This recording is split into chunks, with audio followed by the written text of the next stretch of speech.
All right, ladies and gentlemen, seeing that the time is now 3:31, we'll call this meeting to order.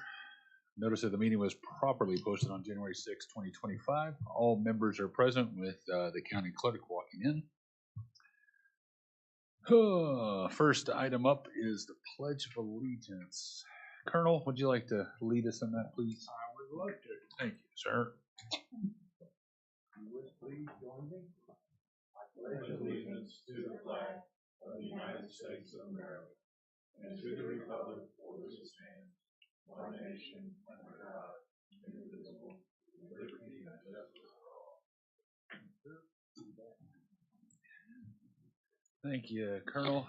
Just real quick before we get started, kind of a point of personal privilege. Mike Sullivan, if you'd like to share. Sure. I was maybe prepared under elected official or Sorry. chief deputy comments, but we lost a really great person in the court clerk's office this week. LaVonna Arnold, who worked for us forever, worked in the DA's office. She was just kind of a mother to all of the employees around her, and we're really hurting up there right now. Our employees are having a really hard time with it. Understandably, they were all very close with her. The funeral will be, we've sent it out to everybody, but it'll be Monday at 3 p.m. at River Life Church, which is at 910 South Santa Fe in Moore. And if you would, obviously, please keep her family in your prayers. Her mom's got some health challenges, some pretty significant health challenges, and it's just a really tough time for us. So just would really appreciate your prayers. All right. Thank you, Mr. Chairman. Thank you, sir. Item number one would be discussion and possible action regarding the minutes of December 30th, 2024. Is there a motion? Motion. There's a motion and a second. All those in favor? Aye. Any objections? Seeing none, motion clearly passes. Consent, item number two, cash fund appropriation of the drug court fund, 1280, not to exceed $467,426. Is there a motion to approve? I'll motion to approve. There's a motion. Is there a second? Second. For the turtles. There's a motion and a second. All in favor? Aye. Say aye. Aye. Any opposed? Seeing none, motion passes.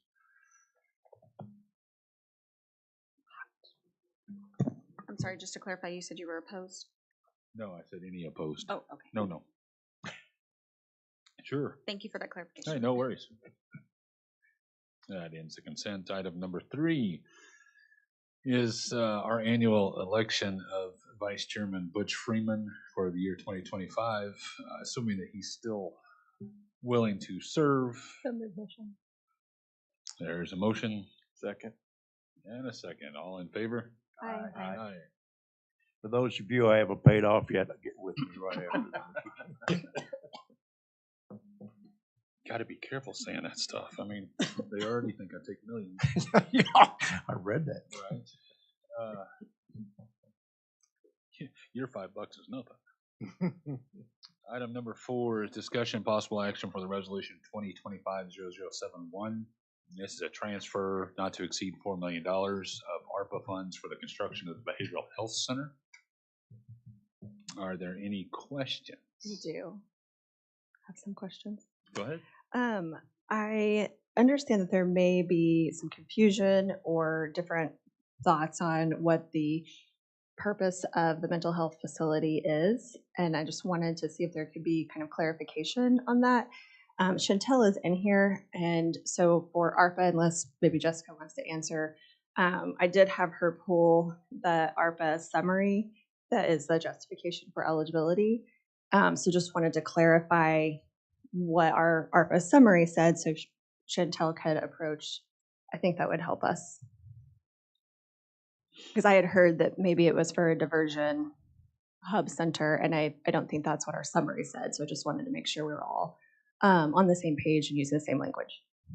Sure. The record we have on file that we've been reporting is the medical behavioral health services and facilities serving residents of the new Oklahoma County Detention Center. Of the what? Of the Oklahoma County Detention Center. And is there, I guess, maybe any further comments or thoughts or why there was confusion about it being a diversion hub? I know it came up in BET yesterday, or maybe after BET, but just wanted to see. Okay, so from the presentation that we had this last year, and I'm looking at you, Commissioner, I know you're on both the jail trust and I guess all three, just to make sure my understanding is that those that get picked up, they would go to the jail, they would go through their proper process, and if screened, and I'm kind of simplifying this, they would then potentially go to the mental health facility that ideally would be down the street, correct? Ideally, it would be on-site But- connected to that facility, and that's why it's 75 feet exactly Okay. off of that facility for Medicare and Medicaid reimbursement purposes.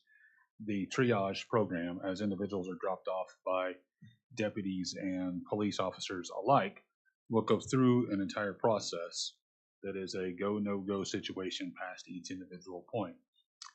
This will be attached, again, 75 feet from the jail that will allow us to restore mental competency and get them the help that they need instead of them dying inside of a jail when they're mentally not prepared to be inside of a jail. Yeah, and that's great. I think that's a great program. I just wanted to clarify. So currently, if somebody gets picked up, and maybe and the sheriff can help understand that process. If someone goes to, gets picked up and is picked up with probable cause, which is, warrants an arrest. So we see a violation, we have probable cause to arrest, we do that, and then we transport to the jail. That's how it goes. Now, if someone is dealing with a mental health episode and there's nothing there, we have the ability to take them to treatment facilities. I guess what you're asking is, and what I'm believing this is if we make an arrest, we take them to the jail and they can say, hey, we can take you to the mental health portion of it to get you the mental health assistance you need. That's the way I believe it to be. That's my understanding too. I think when it came up, or maybe the words were brought up being a diversion facility, I, in my mind, wondered if that was connected more with the arresting them on site and then the discussion between the officer and that person. You guys have the ability to take people to other mental health centers at this time. Yes, and Correct. What you're talking about is what we call it OKIC, or the Crisis Center. So if we feel like, hey, they need to go and be evaluated, we can take them there. But if a crime is committed and they are arrested, we take them to jail.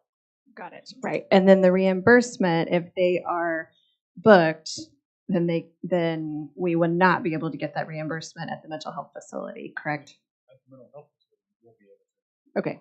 The current Which would help us situation- pay for it Right. later. Correct. The current situation, you cannot do that because it's actually part of the incarceration facility. So being separate by federal law, now we are as a state seeking the waiver that will allow us to actually do this inside. It'll actually allow DOC and all 77 counties to be able to get reimbursement for this, but that's a lengthy process, and we can't rely on what may or may not happen with the federal government. We need to act now. So, Right. No, I think that's really helpful. And so, and I know this is a procedural thing to move, funds around, but just wanted to get clarification to make sure we're on the same page of what the purpose of the facility is. And then, of course, when this is completed and built, my understanding is that we will have enough ARPA dollars to pay for the construction of this facility, and that we will not have to go back to the voters or to BET or budget board to ask for additional funds to complete the construction. Is that correct? that is correct. We have more than enough money to complete this project. Great. And then once it is completed, have we had any new discussions or updated discussions about who's going to run the facility and how it will be paid for?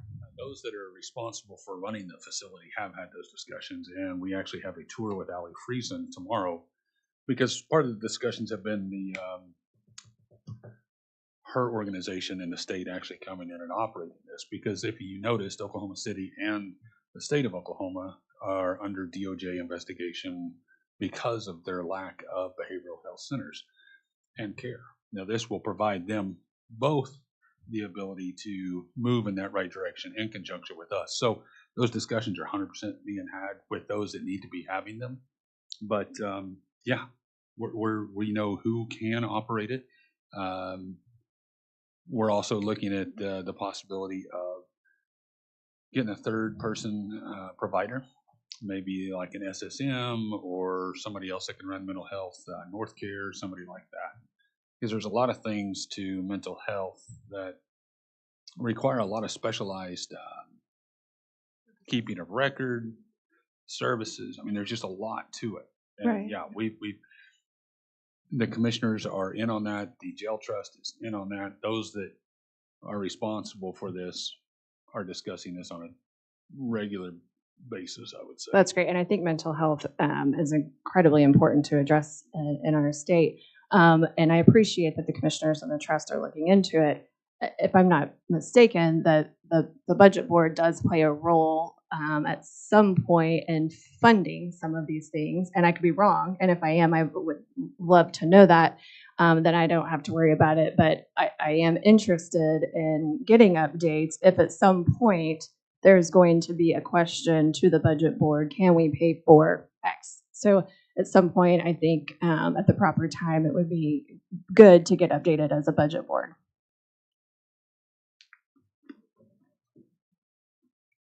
That's all my questions for today. I move the item. There's a motion I'll second. Nope. and a second. All those in favor? Aye. Any opposed? Seeing none, motion clearly passes. Any citizen participation sign up? And seeing none, board comments, we'll start with District 2, Ms. Clayton. None from. Mr. Morris. Nope. Thank you. Happy New Year. Mrs. Treat. No, we skipped you. Oh, excuse No, me. no, I'm kidding. Never mind. Yes, sir. It's yours. The floor is Happy yours. New Year. Okay. Not today. Nothing further from the beginning. Thank you.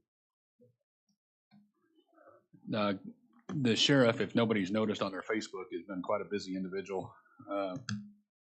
Him and his team, the guy's so humble, he just said that it's his team that makes him look good, but I'll tell you that every team's only worth their leader, and you're doing a great job. But if you haven't seen his Facebook, the amount of fentanyl they took off the streets is enough to kill every person in the state of Oklahoma, man, woman, and child, 10 times over. So thank you for protecting all of us. Seeing no more comments, without objection, we'll declare this meeting adjourned. Move to adjourn.